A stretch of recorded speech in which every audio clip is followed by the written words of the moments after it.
यीशु मसीह के पवित्र नाम में आप सभी को जय मसीह की। Praise the Lord.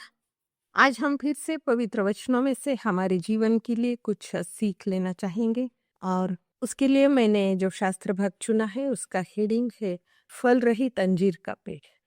हम सभी को पता है यह फल रहित अंजीर का पेड़ हमें नए नियम में मत्ती रचित सुसमाचार इसमें 21 अध्याय वचन 18 से 20, मरकुस रचित शुभ सुसमाचार इसमें 11वां अध्याय वचन 12 से 14 और लूका रचित सुसमाचार अध्याय 13 वचन 6 से 9, इस तीनों सुसमाचार में हमें मिलता है। आज हम देखेंगे कि यह एक अंजीर के पेड़ के दृष्टांत से प्रभु यीशु मसीह हमें क्या सीख देना चाहते हैं। जब वे अपने शिष्यों के साथ जा रहे थे तो नगर के तट पर उन्हें जब वो लौट रहे थे तो उन्हें भूख लगी और वह अंजीर के पेड़ के पास जाकर उन्होंने उस अंजीर के पेड़ से फल की अपेक्षा की।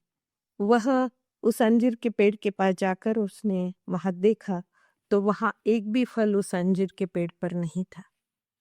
हाँ भाइयों और बहनों, अंजीर के पेड़ का जब हम देखेंगे कि उसकी क्वालिटी ये है कि वह पेड़ फल देने वाला फल है, उसे फल देना जरूरी है, लेकिन उस पेड़ पर कुछ भी फल नहीं था। तो वो पेड़ सिर्फ हरा भरा था और पत्तों से भरा हुआ था, लेकिन परमेश्वर की अपेक्षा थी कि वो पेड़ फल दे। उसी तरह से परमेश्वर की अपेक्षा है कि हमारा जीवन जो प्रभु यीशु मसीह ने अपने पवित्र लहू देकर बनाया है, हमारे फल से भी हम हमारे जीवन से भी हम फल देने वाले बनना चाहिए। तो हम क्योंकि परमेश्वर ने हमें आशीष दी है, उत्पत्ति 1:28 में हमें आशीष दी है कि तुम परमेश्वर ने अपने स्वरूप में बनाया और एदन की वाटिका में रखकर हमें आशीष दी कि तुम फूलो फलो। उसी तरह से हम फल कब दे सकते हैं, हम देखेंगे भजन 1 के अनुसार जो पुरुष दुर्जन की मसलत में नहीं चलता और ना ही दुष्टों के मार्ग पर चलता है और निंदा करने वालों की बैठक में बैठता है, वह व्यक्ति पवित्र शास्त्र में अपना मन लगाकर उसके अनुसार अपना जीवन व्यतीत करता है, तो वही व्यक्ति फल दे सकता है।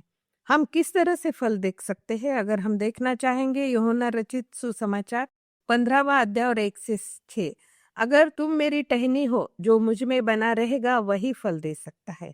हम परमेश्वर के वचनों से, उसकी आज्ञाओं से दूर रहकर कभी भी फल नहीं दे सकते। हम परमेश्वर से बने रहेंगे तो ही हम फल दे सकते हैं। अब हम देखेंगे हम कौन कौन से फल दे सकते हैं हमारे जीवन से। अगर हम देखेंगे गलतियों की पत्री इसका 5वां अध्याय 22 से 23 वचन में हम अगर देखेंगे, यदि परमेश्वर वचन में उसके आज्ञाओं में बने रहे तो हम निश्चित ही यह वचन के अनुसार आत्मा के जो फल है, प्रीति, आनंद, शांति, सहनशीलता, ममता, विश्वास, अच्छाई, सौम्यता, यह हमारे जीवन से अच्छे फल दिखाई देंगे और हम जाने जाएंगे कि हम सच्चे यीशु मसीह के अनुयायी हैं, क्योंकि हमारे फल देने से ही परमेश्वर की महिमा होती है। फल न देने के कारण भी हम देखेंगे, क्योंकि आज्ञा दी है कि तुम फूलो फलो। अगर हम फल नहीं देंगे तो यूहन्ना रचित सुसमाचार 15वां अध्याय और 6 के अनुसार जो पेड़ फल नहीं देगा उसे तोड़कर जलाया जाएगा, अर्थात उसका नाश हो जाएगा।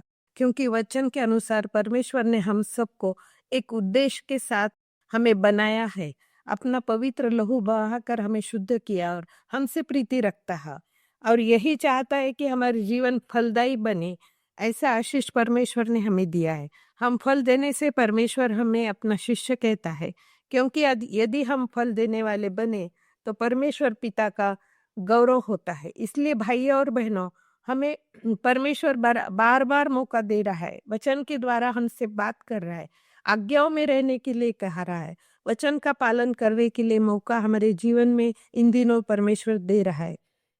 इसलिए भाइयों और बहनों, हम फल देने वाले बने। और जो वचन में हमें फल के बारे में कहा है, गलती 5वें अध्याय के फल हमारे जीवन से औरों को दिख सके, ताकि हम परमेश्वर के लोग है, इस तरह से लोग हमें कह सके।